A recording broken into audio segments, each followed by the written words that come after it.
What is going on, everybody? Welcome to another edition, and you guessed it. That's right. This is You Can't Make This BS Up. Now, this is our first season with Killer Neighbors. I know I told you guys I was going to do 10 episodes, man, but because of my wife, surgery and the things that went on, and it takes so much time to research a lot of these episodes. I decided that I was going to make this season be the last season for Killing My Neighbors. But don't fret, I am working on another season, and I hope to do that and have that out there by next week. And that will be about Killer Wives. Uh, we will be going in more detail next season, starting about wives who kill their husband out of greed. So this is going to be crazy. It's going to be a lot of stories about greed and love, whether it's either about greed or they're in love with another person. So that's how that's going to go. So Killer Wives is going to be epic. So y'all definitely stay tuned to that. Check that out. I think that will be a great season. There is going to be some famous cases on there that other podcasters probably have done, but they ain't done it the way we do it. I want to say thank you so much for the 125 downloads I got. Actually, since doing this podcast since July. Thank you. Uh Man, I'm shocked. I didn't even, because there's so many podcasters out there. I didn't even think I was gonna even crack even 50 in this amount of months. But I guess I'm doing something right. People are listening. We got a lot of listeners everywhere, man. I found out we got listeners in the US, the UK. We got listeners in Africa. We got listeners in France, Dubai. So I'm gonna try to expand a little bit this season too, and go out the country. It ain't gonna be just U.S. I think I'm gonna try to find some UK actual crimes too. So I'm gonna try to do a mixture of UK, some worldwide crimes, and shout out to the Philippines. They're listening to me over there too, Manila. Appreciate y'all so much. The Patreon is active. It will be in the link on this episode here. It took me a while to get the tears up, but I am going to also be live streaming sometimes on there for my members. So if you want a special case to be worked on, you just gonna have to join and email me. I have my email information out there as well, and I will do what I can to try to work on it with my lovely wife assisting me from time to time if she's not busy at work or not recuperating right now. And we'll try to see what we can do. We'll try to get it in. She's like the behind the scenes lady as well. She's my manager. So I will also, as we further get along with this, if you want to have me come on your podcast and via internet, I can get you my wife info email, and she can try to set it up and everything else. So she is my manager. So shout out to the wife being the manager. That's just how it goes. So yeah, I have a manager. So I just want to make sure y'all know that. That's my manager. That's my business manager, my wife. So she will be the one that will make all those decisions and things of that nature as we further go along. So here we are, guys. The last episode for season 1. And this one right here is a very unique one. I actually decided to do this episode because I was looking, once again, I got inspired by a lot of this stuff from ID Channel. Shout out to ID Channel, man. And when I was on ID, I was, looking around on ID Channel, and this is a recent one too. I seen this thing about a military guy just straight making another neighbor life a living hell. Now, I'm the type of guy. I'm not one of those. How can I put this? I'm not one of those uh content creators that's black that try to play the victim. I'm just gonna be 100 about it. I keep it legit. I try to look at everything from a whole wide perspective. And when I looked at this show here, this was the first time I've ever seen actual straight racial undertone. Like this guy is straight racist. Like he is literally racist. And as we dive down into this whole case that I'm about to present to you today, you will find out that this gentleman was racist from the start, and that this family just did not have any type of way to go with this. And it's sad that we have people like this.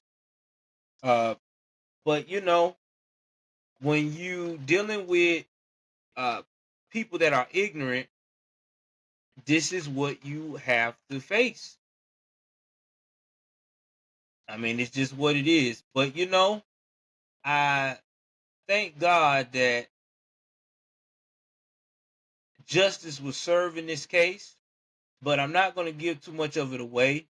And I'm just going to begin with a little bit of the background of the story. So, round about September of 2008, a young family, single mom, Miss Janelle Hall, and her lovely daughter, Amaya Hall, decided to move into a actual apartment complex off of Springfield, Virginia.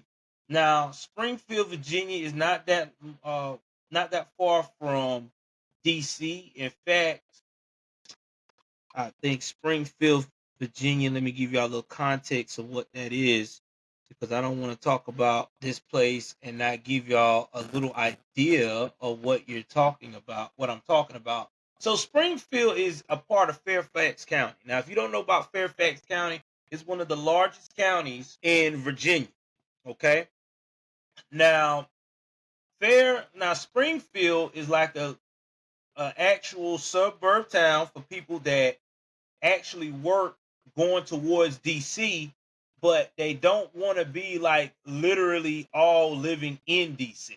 Okay, because when you're looking at, as they call the MDV area, which they call the DMV area, which is DC, Maryland, Virginia, people try to either gonna go and live in Virginia, the northern part of Virginia, or they're going to uh live over into the Maryland part of the side of DC, because those are the easiest places to commute.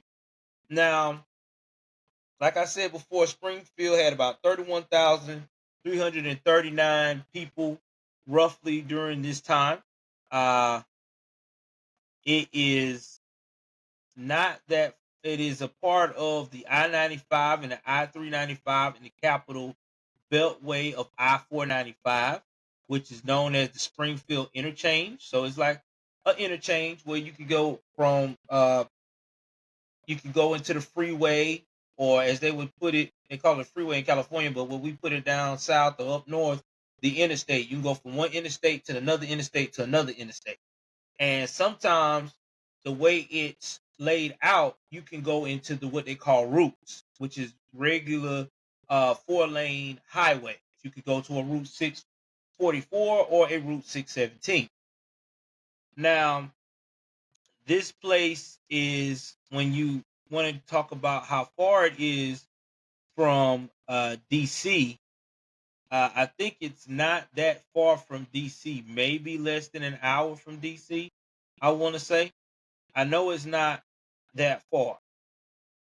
Um, People that live there, they have good jobs. The poverty level is not bad at all. It's just a great place. It's just a great place to live.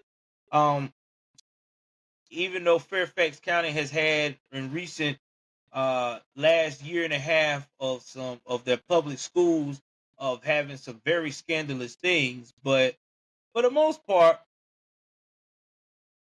it's not like I said, it's not that far from Washington D.C. Less than an hour from D.C. and it's definitely about yeah, it's not that far. Now let's see what else we're gonna talk about here as we go right along.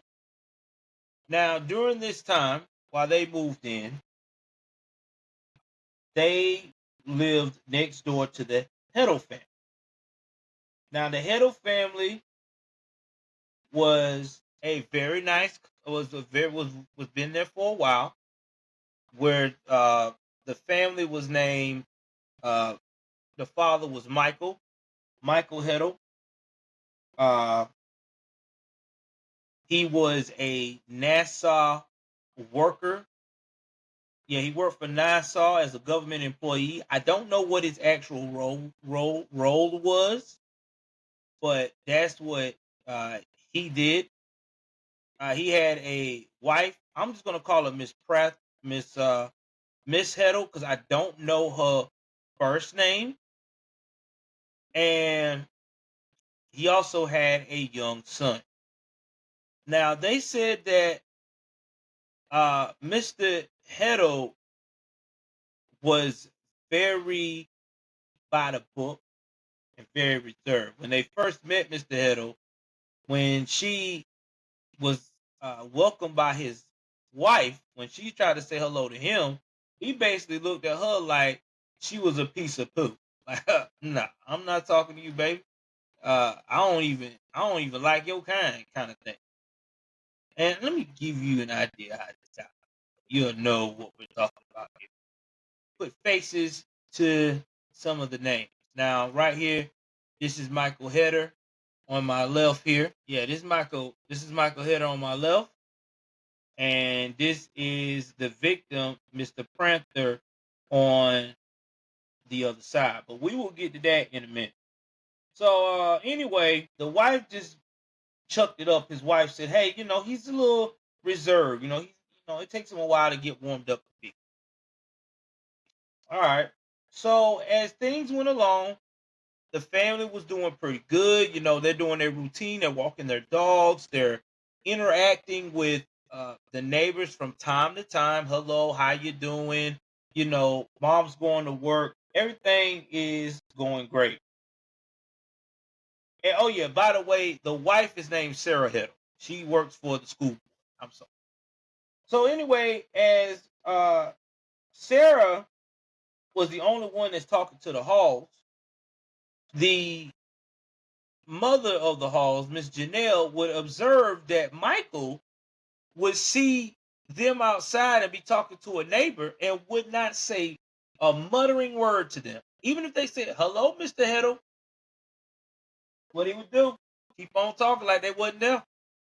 So they got to the point they was like, you know what, we just not gonna say nothing to him because it's very clear that this guy do not like us. Because you can tell when somebody don't like you. If you try to say hello to somebody and they blankly don't talk to you, like they use every muscle in their freaking mouth not to open that joint, yeah, buddy, they don't like you. They ain't feeling you. So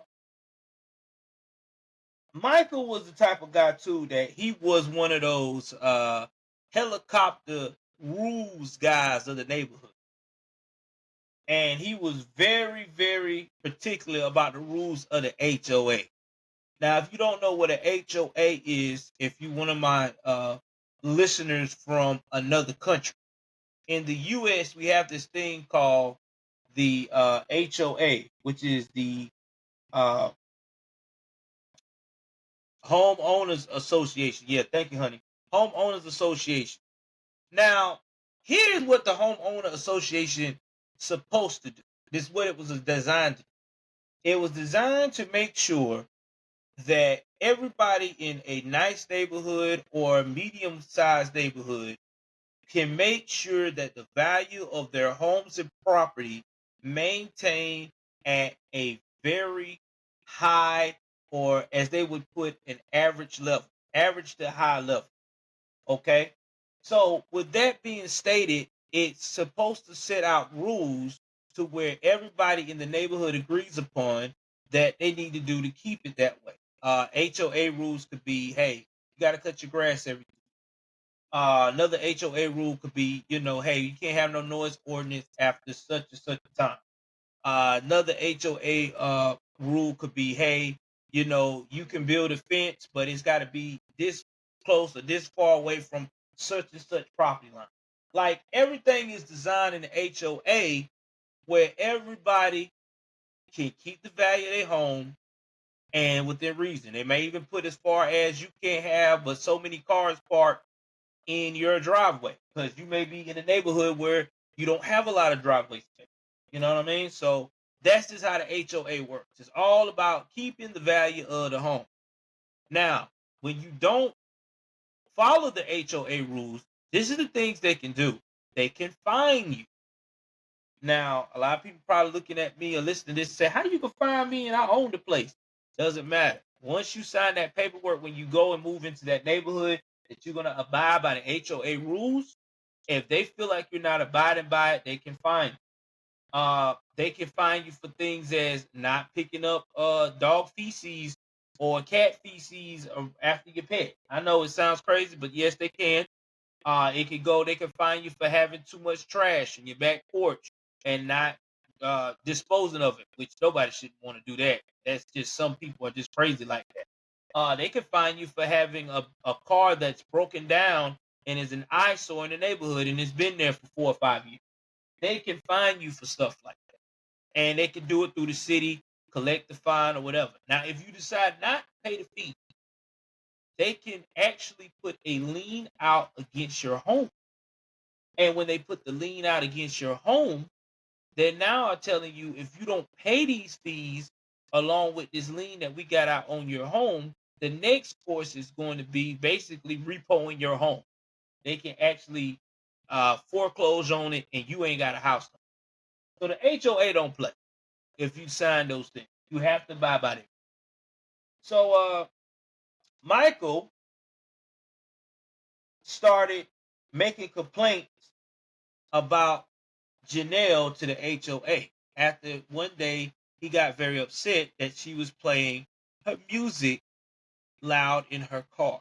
Now, when you think about music loud in the car, where I'm from, you thinking about the bass going off and shaking, and you're actually uh hearing the following whenever that's happening.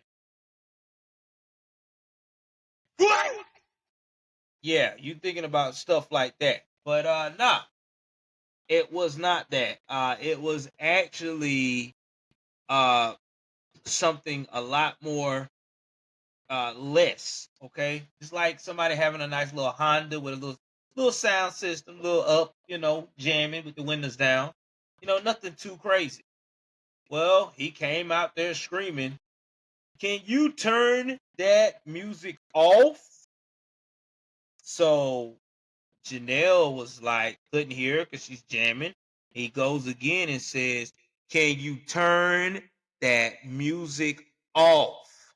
We don't listen to that kind of music around here." So you know what that means, right? When you tell, especially a minority person, that they're listening to music, and especially if it's hip hop or R&B or any of those type of sounds, or even gospel music, and if they say we don't listen to that music around here, that's basically like a racial threat. I mean, I'm just going about what a lot of people perceive. But she was like, "What do you mean?" And then his response was, "Just keep it down." So Janelle, being the woman that she is, was like, "All right, whatever. I cut it down. I ain't worrying about this guy. Maybe he's having a bad day. I'm going in the house." But that didn't sit well with Michael, because Michael didn't like the fact she had loud music going. And he talked about it to his wife almost all afternoon. They said he was just seething, just mad. Oh, I just man. Now I'm about to show y'all a picture of Miss Janelle in a minute, second, because I know y'all want to know how she looks. Let me give you a picture of her. All right, guys, give me 1 second here, and I'm about to show y'all a picture of Miss. So this is the picture of Miss Hall right here. So Miss Hall's like, all right, you know what? I will. I'm just gonna not pay this guy no attention. So while that's going on, he started watching that every move. Every time they go outside, he just watch, or he trying to find anything he can to complain about. And while he was watching them like this, he started trying to find every infraction that he can think of for the HOA. First off, he bust out with one that was an obvious lie, allegedly, that there were rats coming into his yard because of them not properly taking care of their yard. So he trying to say, hey man, these people nasty. I got rats coming over here now. Which we already know that in nature, field rats are going to be anywhere where there's any type of field or any type of vegetation that is very much high. I mean, if you don't believe me, you could be in South Georgia, especially if you got any kind of field, they're coming. He also did another infraction. He said something to the point of that they was making loud noise with the dogs. He said the dogs were too loud. Can't sleep at night. He made another infraction. He said that there was dog feces all over the neighborhood because of their dog. They was not picking up their dog's feces, which there was record, and they had proven later on that, hey, every time we went outside, we had a poop bag. And that is a big thing, especially in a lot of these neighborhoods or in the military sector of people that lives in the military. You got to have a poop bag with you when you walk your dog, because they are real big on that. I had to do it when I was in the military and housing, and in the neighborhood I lived at too when I was stationed in South Georgia, uh, near the sub base. So yeah, they're really big on it. So after that came about, Janelle gets this admonishment letter about her yard, the dogs, everything. So Janelle is taken aback, like, wait a minute, why am I getting an admonishment letter from the HOA? Like, I ain't did none of this stuff. Nobody warned me. But she put it two and two together. She knew who it was. He was like, yep, it's that Hetle. Then later on, a few weeks later, her daughter Amaya had their two family dogs, and they had a routine. They take the family dog out in the backyard where they're fenced in and let them be able to roam around, get some playtime, get some exercise. If they decide to, like I said, poop, whatever, they'll pick it up, dispose of it, and then call it a day. Well, the young lady went upstairs to do something right quick, Amaya, the daughter. And when Amaya came back to uh, the backyard, the dogs wasn't there. And the gate was open. She was like, I didn't open this gate. This gate was locked. Well, she goes, calls the dogs over because they was near the neighbor's yard. She didn't think nothing of it. Meanwhile, Hetle goes and called the cops and made a complaint. Oh my God, they let the dogs out and it almost got my little dog. I'm so afraid. Which it will turn out later that he basically unlocked the door and hurried up and got his little dog and put it in the house and made it look like he was in danger. Yeah, man, you can't make this up. Real neighbor, huh? Real nice guy. So again, Janelle has to defend herself because this guy is a complete nut job. Then after that happened, she gets neighbors start harassing her because of Mike. The neighbors are like, hey, you better pick up that poop. because we already know about you and your family. You guys don't pick up behind yourself. You're the cause of all this disgusting stuff in our neighborhood. It's you. Now, I have a problem with that. That's why I don't respect neighbors that goes and start complaining about other neighbors that they got beef with and always trying to start up some BS. My thing is this: if you got a beef with your neighbor, that's between you and your neighbor, why drag the whole neighborhood in it? Unless the whole neighborhood being affected by it because of what they're doing is causing unrest in the neighborhood. But if it's between you two, then you need to handle it like adults. So to me, yeah, that is so childish, so So the young lady, Amaya, that gets told this by the neighbor gets very upset. She said, "Mama, nobody likes us. I just don't know what to do." Like any upset mother, Janelle goes and like, you know what? I'm gonna handle this, and she goes over there to Michael's house and get on Michael's behind and cusses him out. Michael once again goes up here and act like a fool and call the police about that. So Janelle is the type of person, the Halls, they like to have parties in the weekends from time to time. She's a social butterfly. She likes to have her friends around and she like to jam. She like to, do her thing. So Janelle decided that, you know what, since, I got all this going on, I want to be around my friends. I want to have a good night, drinking some wine, barbecuing, just enjoying life like any neighbor should do, right? I mean, my God, as long as you're not loud or acting crazy. So she did this around the evening time, early hours or whatever, having a good time, enjoying her friends. And Michael, once again, didn't like it. And what does he do? He goes and calls the cops to get it shut down. Cops are like, yo, I gotta tell y'all gotta keep it down. What you mean we gotta keep it down?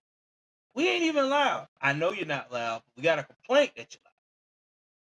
See, this is why I say I hate it for cops. I know a lot of times cops be like, you know what, man, I got to really go and deal with something that's not really out of hand that I would do myself. But hey, they got to do their job. So she kept it down. They closed the party early. But when was so mad when she went over to Michael's house, she was knocking that man's mirror off his car, busting his window. Janelle went crazy.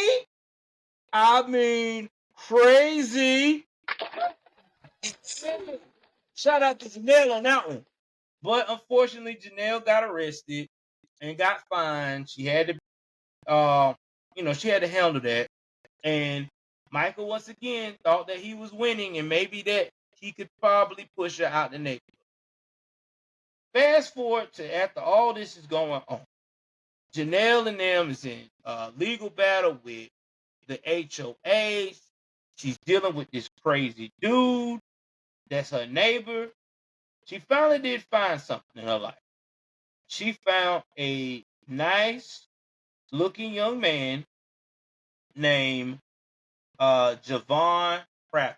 Now, Javon Prather was a in the National Guard, and I think he was younger than Janelle. I want to say he might have been 10 years younger than Janelle, almost. But I know he was young, way younger than Janelle. He 21. He got the nice smile and the young boyish look, and her daughter enjoyed his personality. He treated them like you know gold. So she was sold. Like, oh my God, I found this nice looking guy that's so younger than me, but he don't act his age. So he tries to, you know, reach out an olive branch to Michael when he saw Michael one day and say, "Oh, hey, Mr. Hetle, how you doing? My name is Javon Prather." Again, Hetle got that smug look, like he do when he think he's smelling some shit. He asked, he said, he was like, "Yeah, well, you need to keep your music down, okay? Just make sure you do that." So, um, Javon was like, "Yeah, sure. I'm sorry. We were just having a good moment there with me and my daughter. But all right, I cut it down." And he was like, "Hey, man. Speaking of that, while I was outside, my water hose won't reach to my car. Can I use your water hose to wash my car? I'll return it back and everything." Heddle looks at him and says the following: "No." So Heddle was like, "Okay." Prather was like, "Okay." Heddle said no. All right. So he goes and talks to Janelle about it. Janelle was like, "Listen, stay away from this dude. He is on that BS. We've been having trouble with him. He don't like black folks because he's made it very apparent by his demeanor. He only talked to the white neighbors. Just listen, just leave him alone." Okay, all right. You don't like anybody black or mixed. Nobody. You don't like nobody with any kind of minority tone. All right. So he told his wife, "I do just this, girl. I do that, and don't you worry. I will watch out for y'all. I'm not gonna let him run over you if he's that type of guy." And that's what any man would do. I mean, come on now. Any man is not gonna let their girl get ran over by some crazy acting dude that's a neighbor. I mean, come on. That's like be about my wife. I'm very protective of my wife. I protect my wife like Trump to protect the United States of America, baby. But that's another story. I digress. Anyway, got some backstories to tell y'all. Y'all can check that out on Patreon. Some backstories of where I'll be going off about my wife. Anyway, y'all, um, they got married, and when they got married, it was a beautiful thing. And like any honeymoon or any marriage, they young. He's a younger guy. She's older than him. They gravitate to each other. But all of a sudden, they started getting into a lot of fights. Now, the daughter says that she thought it was because of the stress of what was going on with the neighbor messing with them and what her mother has to deal with. But me personally, as I've observed and heard and did my research about this, I think it's because of the age difference.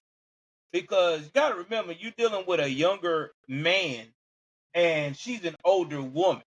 So when you got a younger man and you're an older woman, and that younger man has that, it factor, the nice looks and all that stuff, vice versa with a woman, there is going to be a little bit of aggressiveness there.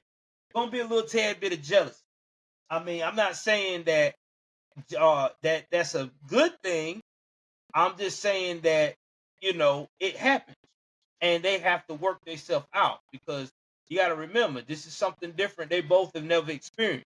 He's probably never been with an older woman. She's probably never been with a younger man. So this is something they gotta channel through to get to that equal into that middle line.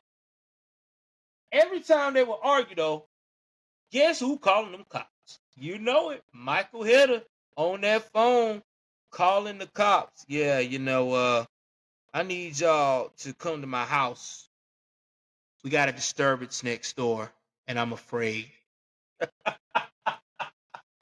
Oh, Michael Hetle, that was his favorite line. I'm always afraid. Anyway, they will go over there, and the cops were like, "Listen, we just got a complaint. If y'all just having a regular marital dispute, y'all good, y'all safe, nobody's got physical. Okay, all right, we will just please keep it down. So after Michael Hetle found out that that wasn't going to work, he decided to take his happy behind down to the courthouse of the Fairfax County and decides to put a protective order out on his neighbor. Now, his thing was that he put this protective order out was because he was afraid for his life. He was afraid for them being so over the top towards him.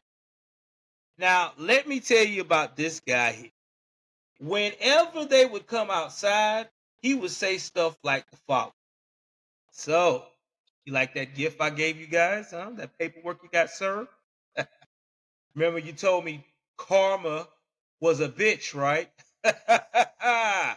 Well, who's the bitch now? Other examples that he would say, things like, I don't know about you, but I do know one thing. You get out of line, I'm going to make sure that them cops get you this time. Yeah, he was a piece of work. Very much piece of work. So one day, I don't know what all happened. Maybe Michael did it himself or what. Michael called the cops because he said he came outside and saw that his car was drenched in ranch dressing. Now, guys, I understand that nobody wants their car to be drenched in ranch dressing. I'll be upset too. But you know, you can get a water hose and spray it off. And usually, if you got the proper detergents and stuff to wash your car, you can actually wash it off. I mean, even if it's on the hot sun, you can do it real quick. It doesn't take a lot. It's just ranch. You know, it's not like they put a hardcore chemical on it. But whenever he called the cops and was trying to get in Javon's face, Javon was like, "Listen, I didn't do this to your car, but I know one thing. Somebody need to teach you how not to be a jerk." And that's when old boy got in the old dude's face and told him what he was gonna do to him. If you come near my family and me, I'm gonna just have to do what I need to do. And it shot Javon off. Man, bump all this. Let's go. Let's go. So anyway, the cops calmed the situation down, told Mr. Hetle, look, man, just clean your car up. Dude, y'all got a protective order. You know, don't say nothing to him. Just keep it, just keep it simple.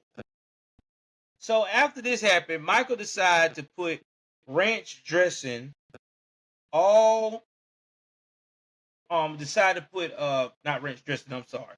After the ranch dressing incident, he decided to go ahead on and install cameras. So he installed cameras around his house, and he had the cameras looking right towards who door? You guessed it. He had a camera directly pointed at the Hall Prather's door. Now, when this was happening, Javon and Hall was like, here we go again. This guy here cannot believe this.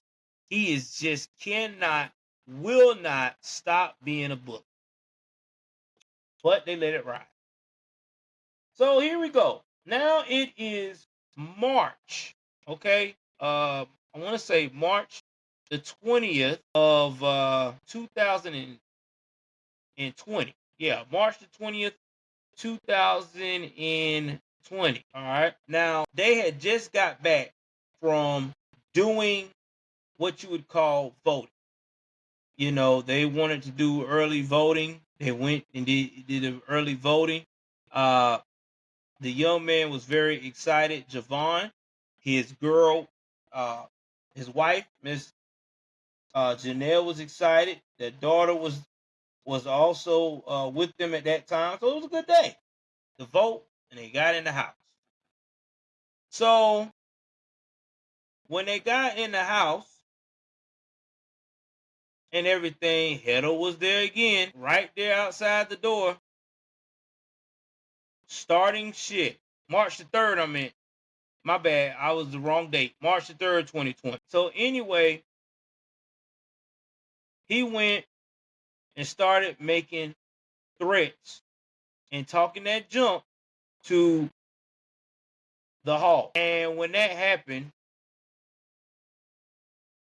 he went up here and hearing the loud music from their car, he wanted to, talking that noise to him. So he goes to say, I'm calling the police. And when he said he was going to call the police, that's when, like anybody upset, Mr. Prather got hood and responded. What am I doing? You are a pussy. You fat fuck. You fucking bitch. I didn't do nothing wrong. So they go all in the house. While he's in the house, his wife at the time, Miss Amaya Hall, not Miss Janelle Hall, is talking to her husband, Javon Prather. She's like, Javon, I can't take no more of this man. This man is giving me a nervous breakdown. I can't even have peace in my own home. Can't listen to music. Can't go outside. Man always taunting us. The man always messing with us. So that's when he said, you know what? I'm gonna give it about 30 minutes and I'm gonna go and talk to this man and maybe we can get to a common ground or something because this gotta stop too. So Javon goes and around about 5 o'clock walks on over to Hetle's townhouse next door to his home. He knocks on Hetle's front door.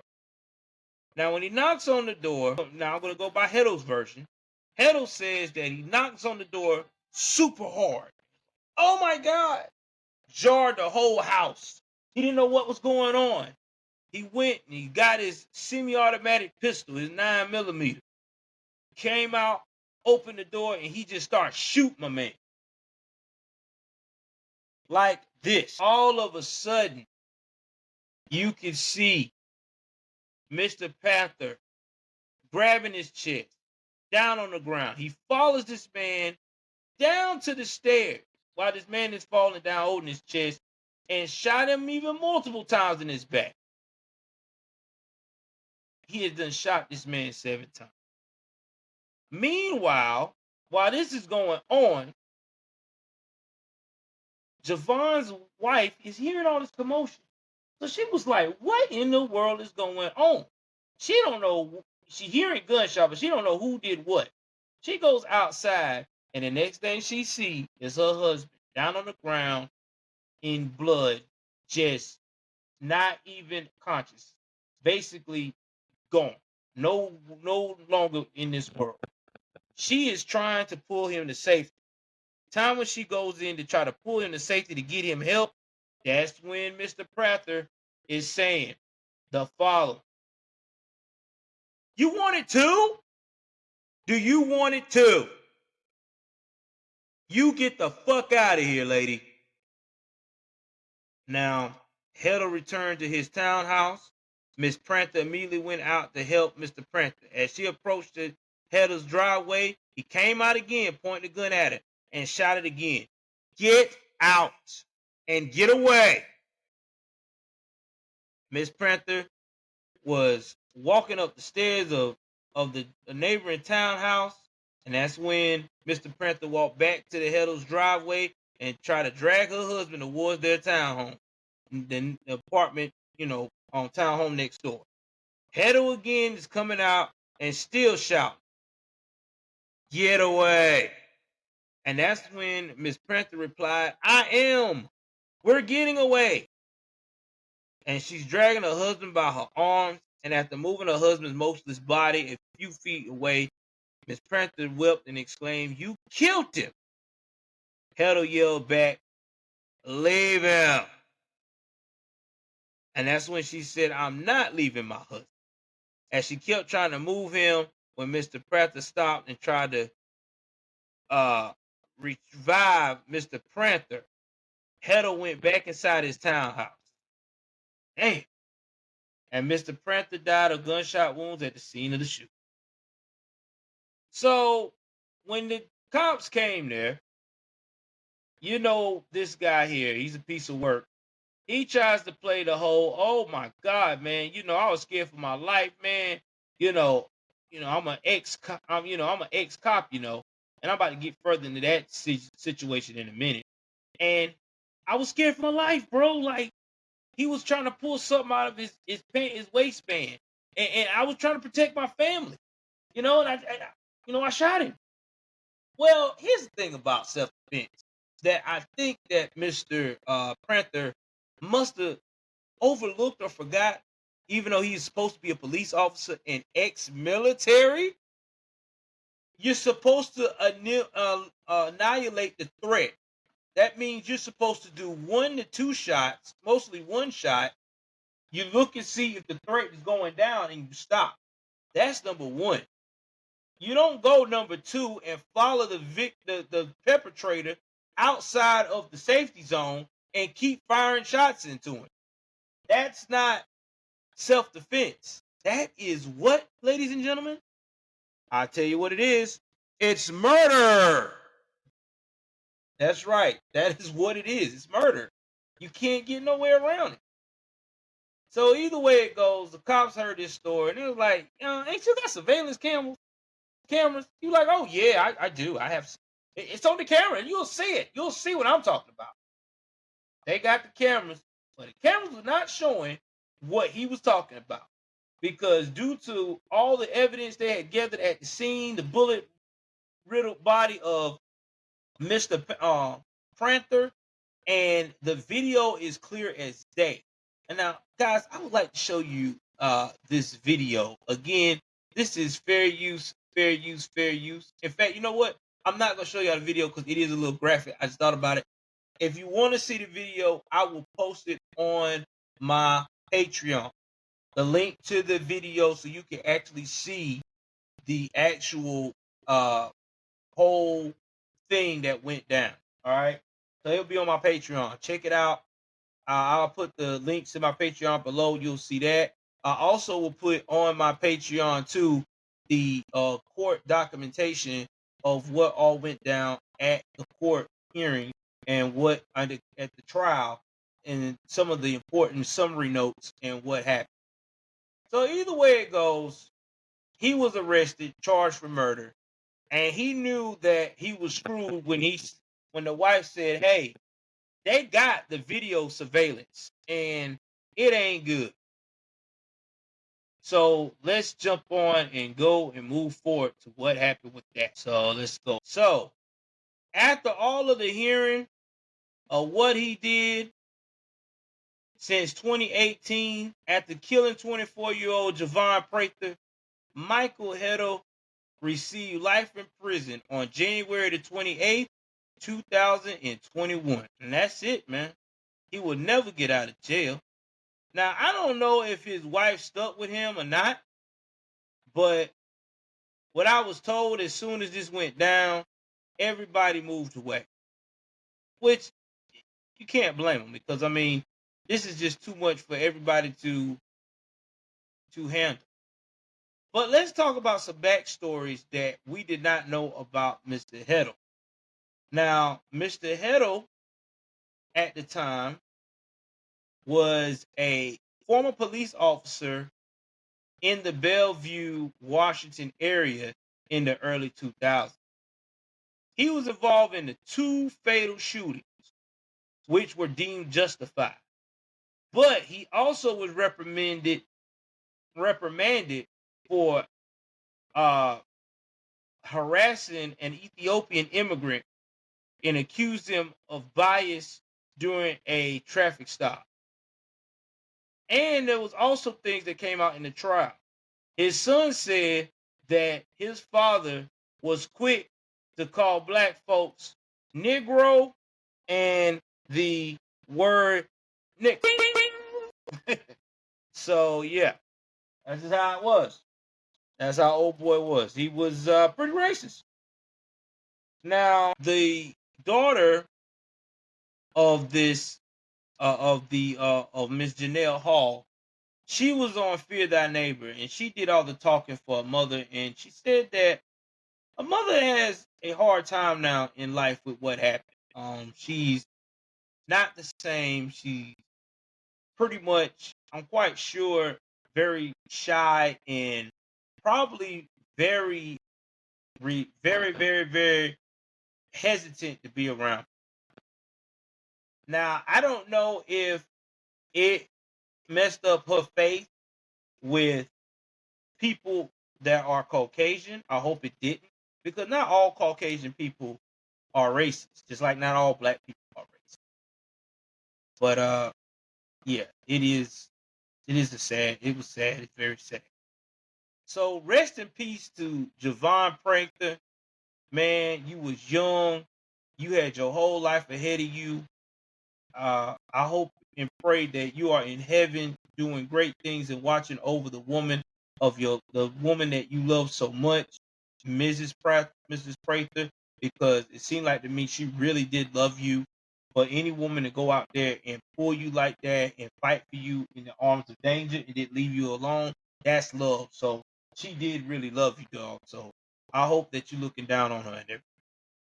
So I'm sorry that I didn't do no history review on this one right here due to date of births and stuff like that, because in this case here, it really didn't have nobody's date of birth where I could really do that kind of research. Because y'all know usually I like to do that with y'all and give y'all an idea of what was happening back then when they were born, the perpetrator or the victim. But unfortunately, they didn't have anything like that this time on this case. They didn't even have nobody's date of birth or anything. So I couldn't really do that. And again, my full apologies. I will definitely try to do it on the next season and keep that up. But here's the wrap up of what I feel about this, guys. About this season about kill a neighbor. Try to love thy neighbor. Okay, man? And if you got a problem with your neighbor, try to talk it out. And if you feel like there's not going to be compromise or they're not going to listen to you after talking it out and after trying to go through ways of trying to live in harmony, then do yourselves a favor. Move. I know a lot of people say, well, that's my home. I spent 200 grand, 300 grand, 400 grand. Listen, it's not worth your life, whether in the grave or in a jail cell. Just go sell it. It is materialistic things. Let me tell y'all something. I'm going to tell you what an old person told me, and this is facts. You will never see a U-Haul being pulled by a hearse. And you'll never see a U-Haul going to a jail. That's just facts, dog. You never gonna see a U-Haul in two places. You're never gonna see it being pulled at church, and you're never gonna be seen at a jail. By a hearse, and you're never gonna see it by a jail cell. Going to a jail cell. You never see a prisoner saying, "Yo, my U-Haul out there, man. Can y'all bring that in my prison cell?" Nah, that doesn't happen that way. So, with that being stated, man, get rid of it. Move on. Yes, it's gonna hurt. Yes, it's gonna affect you deeply. But listen, your peace of mind and freedom is everything, because people now will hurt you when situations get out of hand. That's on either side, man. So you gotta be ready to know what you gotta do.